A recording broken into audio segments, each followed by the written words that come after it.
Hello students, कैसे हैं आप लोग। आज मैं क्लास 12 से आरोह बुक से गद्य खंड का एक कहानी लेकर आई हूँ, जिस कहानी का नाम है काले मेघा पानी दे। और इस कहानी के लेखक का नाम है धर्मवीर भारती। इस कहानी को आप लोग से रिक्वेस्ट है कि पूरा देखिएगा, बीच में स्किप मत कीजिएगा। पूरा से पूरा कहानी देखने के बाद कमेंट कीजिएगा कि आप लोग को कैसे लगा कहानी। और इस पार्ट से जो कुछ भी आप पाना चाहते हैं या सीखना चाहते हैं तो आप लोग कमेंट करके ज़रूर बताएं। ये जो धर्मवीर भारती है, ये काले मेघा कहानी का रचना किए हैं। और इस कहानी में तर्क और विश्वास का संघर्ष पर आधारित संदर्भ है। विज्ञान तर्क के सहारे चलता है। जो विज्ञान है वो किसके सहारे चलता है? तर्क के सहारे चलता है। जीवन विश्वास के सहारे चलता है। दोनों की अपनी अपनी दृष्टियां होती है। दृष्टियां मतलब नज़र होती है। सोचने की अलग अलग क्षमताएं होती है। लेखक ने दोनों पक्षों को अपनी तरह से प्रस्तुत करके निर्णय पाठकों पर छोड़ दिया है। पाठ का सार जो इस प्रकार है, मैं भी आप लोगों को वीडियो के सामने लेकर आई है। एक होता है इंद्रसेना का कार्यकलाप। जब वर्षा की प्रतीक्षा करते करते धरती ही नहीं, लोगों के मन भी सूखने लगते हैं, तब गांवों के नंग धड़ंग लंगोटीधारी किशोरों की एक टोली गंगा मैया की जय बोलते हुए गलियों से निकलते हैं।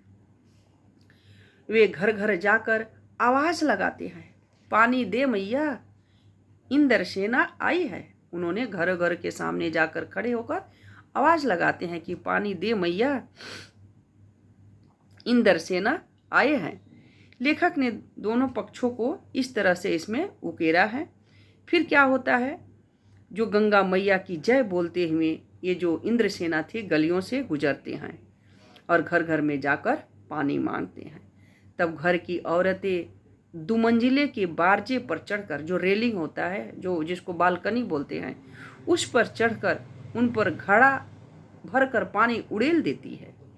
और उसी जल से वो सब बच्चे नहाते, भीगते और गीली मिट्टी में लौटते थे और वे पुकार लगाते थे, काले मेघा पानी दे, गगरी फूटी बैल प्यासा, पानी दे गुड़धानी दे, काले मेघा पानी दे। ये जो नंग धड़ंग बच्चे हैं इंद्रसेना के थे, यही 4 लाइन काव्य पंक्तियां बोलते हुए आगे बढ़ते हैं। हैरानी की बात तो यह थी कि जब गर्मी के मारे सारे लोग तप रहे थे, भून रहे थे, तब कुएं सूखने लगते थे। खेतों की मिट्टी सूख कर पत्थर हो जाती थी। ढोर डंगर प्यास से गिरने लगते थे। आकाश में बादलों का नाम निशान नहीं होता था। पूजा पाठ और कथा विधान भी हार लेते थे। तब यह इंद्रसेना कीचड़ में लथपथ होकर मेघों को पुकार लगाती हुई निकला करती थी। तो लेखक इस पर विरोध करते हैं। लेखक का नाम क्या है? धर्मवीर भारती, जो इस पर विरोध करते हैं। क्या कहते हैं? लेखक की आयु इन किशोरों के समान थी। जो किशोर नंग धड़ंग घूम रहे हैं, उनकी आयु भी एक समय इनके जैसे थी, इसमें बता रहे हैं। पर इस इंद्र सभा को मेढक मंडली कहकर उनको विरोध किया था। इसे मेढक मंडली क्यों कहा गया है, इस पर वो विरोध कर रहे हैं। लेखक पर आर्य समाज का प्रभाव था। वह कुमार सुधार सभा का उप मंत्री भी था, इसलिए उन्हें अंधविश्वास पर विश्वास नहीं था और उनकी प्रखर विरोध करता था।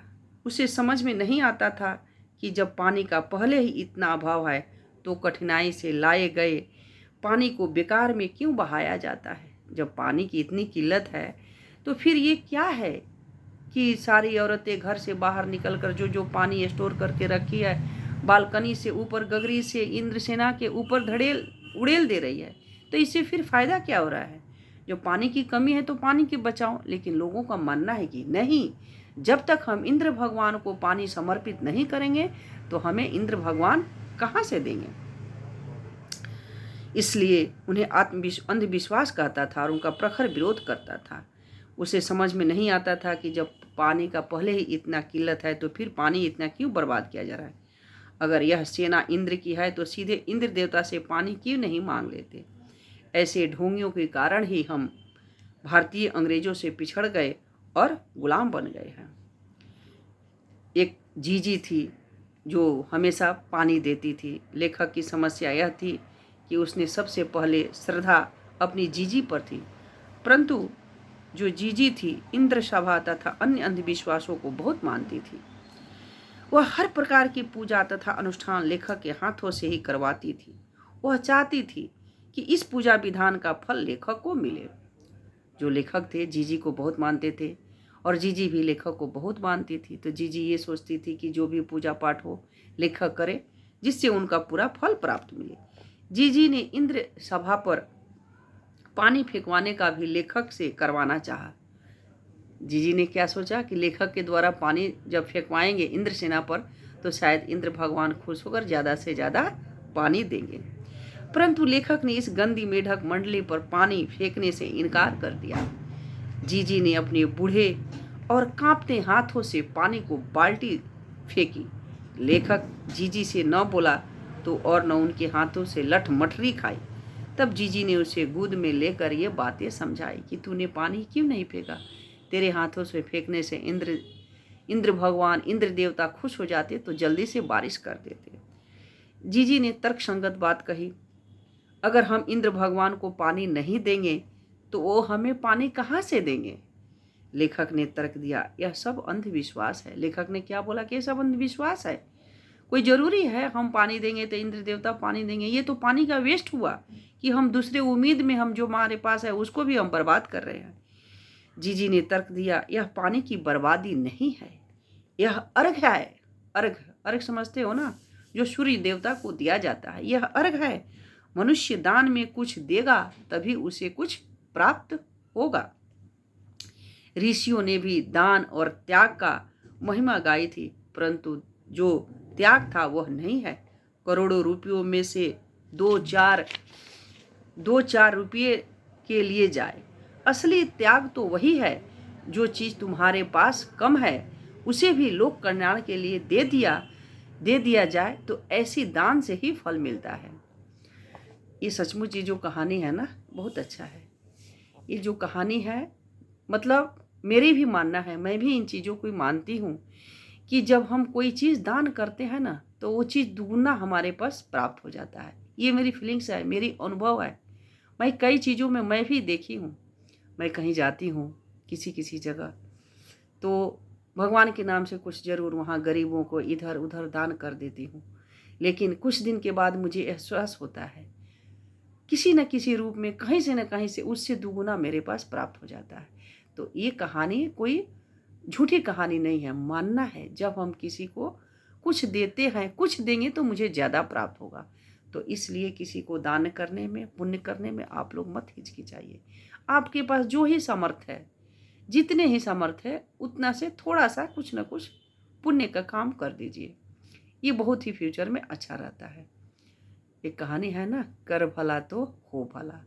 यदि हम किसी का भला करेंगे तभी हमारा कोई भला करेगा।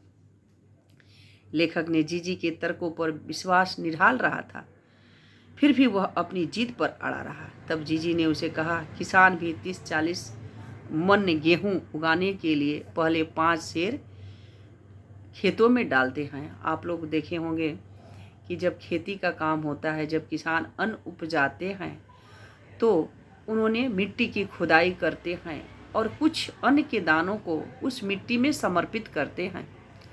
थोड़ा ही करे लेकिन करते जरूर है, चाहे गेहूं की बीज हो, चाहे मक्के की बीज हो, जिस चीज़ की, चाहे दलहन हो या तिलहन हो, जो भी हो, चाहे धान हो, जब किसान उसमें थोड़ा सा समर्पित करता है और वो बीज के रूप में छोटे से बड़े आकार होते होते जब वो बड़ा एक वृक्ष का रूप धारण कर लेता है तब वो उससे भी दुगुना अन्न देता है।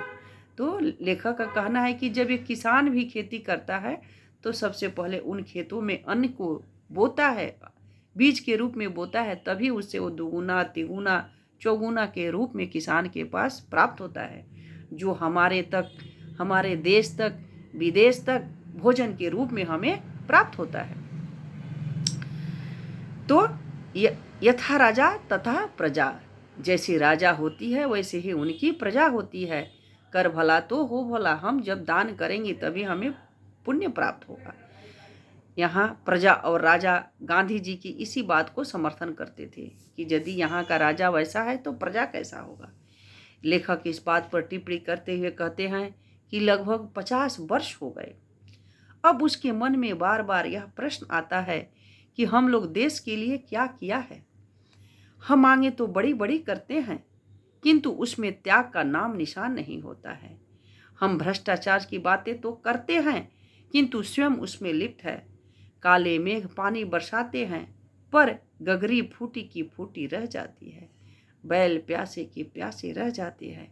जाने यह दशा कब बदलेगी। लेखक लास्ट में एक टिप्पणी करता है कि कितना भी कोई दान पुण्य कर ले, फिर भी हमारे देश में अभाव ही रहती है। तो आप लोग सोचकर देखिए, ये यदि दान पुण्य की भावना, आप क्लास में मान लो आप 20 बच्चे बैठे हो, 30 बच्चे बैठे हो, तो ये तो जो भावना है सभी बच्चों के बीच आनी चाहिए, सबके अंदर आनी चाहिए।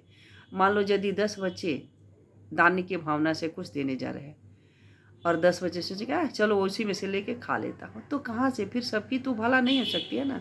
सबकी मानसिक चेतना एक जैसी होना चाहिए, सब में सबकी मन की भावना एक होना चाहिए कि जब हम भलाई करेंगे तो सबका करेंगे, सब एक साथ मिलकर करेंगे।